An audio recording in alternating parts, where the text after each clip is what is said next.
বন্ধুরা, আপনারা কেমন আছেন? শিউলি রান্নাঘরের নতুন রেসিপি নিয়ে আমি হাজির হলাম। আমরা যেই তরমুজের খোসাগুলো ফেলে দিই, সেই খোসাগুলো দিয়েই দুর্দান্ত তরমুজের খোসার আচার বানিয়ে আপনাদের সাথে শেয়ার করব। তাহলে দেখে নিন বন্ধুরা, কিভাবে আমি তরমুজের খোসার আচারটা বানাই। দুটো শুকনো লঙ্কা ভেঙে দেব, এভাবে একটু ভেজে নেব। লঙ্কাটা ভাজা হয়ে গিয়েছে। এইবার ফোড়ন, গোটা জিরে দিয়ে আরেকটু ভেজে নেব।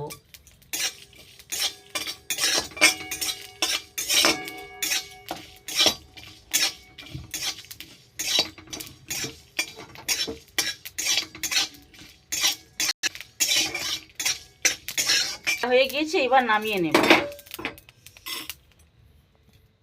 কড়াইতে জল দিয়ে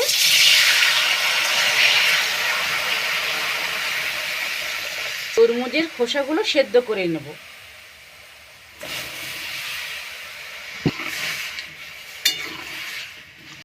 শিলনোড়াতে এগুলো একটু ভেঙে গুঁড়িয়ে নেব। ঢাকনা খুলে দেখে নেব তরমুজের খোসাগুলো সেদ্ধ হলো কিনা। খোসাগুলো সেদ্ধ হয়ে গিয়েছে। এর যে সবুজ গন্ধ থাকে, সেদ্ধ করলে সেই গন্ধটা লাগবে না। ছেঁকে নেব। তরমুজের খোসাগুলো ছেঁকে নিয়েছে। এবার একটা জায়গার মধ্যে ঢেলে এর মধ্যে চিনি মাখিয়ে রাখবো। মধ্যে চিনি দিয়ে দিলাম, পরিমাণ মতো চিনি।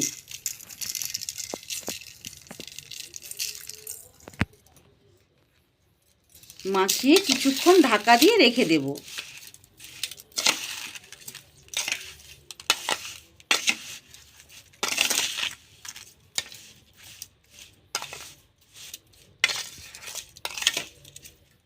এইবার ঢাকা দিয়ে রেখে দেব। চিনি গলে গিয়ে একদম জল হয়ে গিয়েছে। এইবার কড়ার মধ্যে দিয়ে দেব।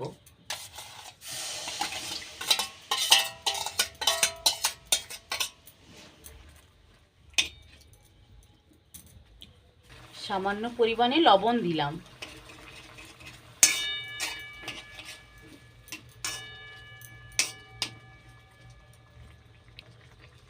রংটা আসার জন্য অল্প করে হলুদ গুঁড়ো দিলাম।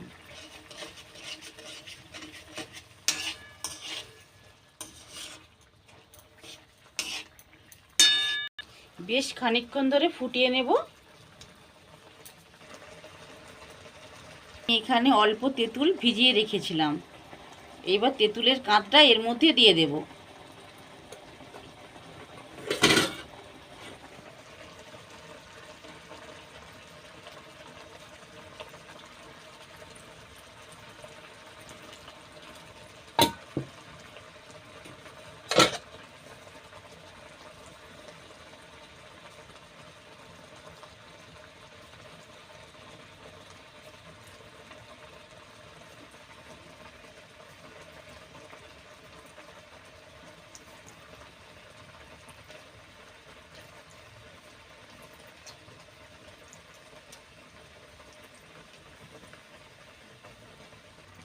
তেঁতুলের কাঁধটা দিয়ে আর একটু বেশিক্ষণ ফুটিয়ে নেব।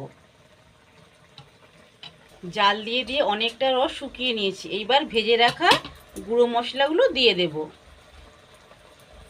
হাতে করে ছড়িয়ে ছড়িয়ে দেব।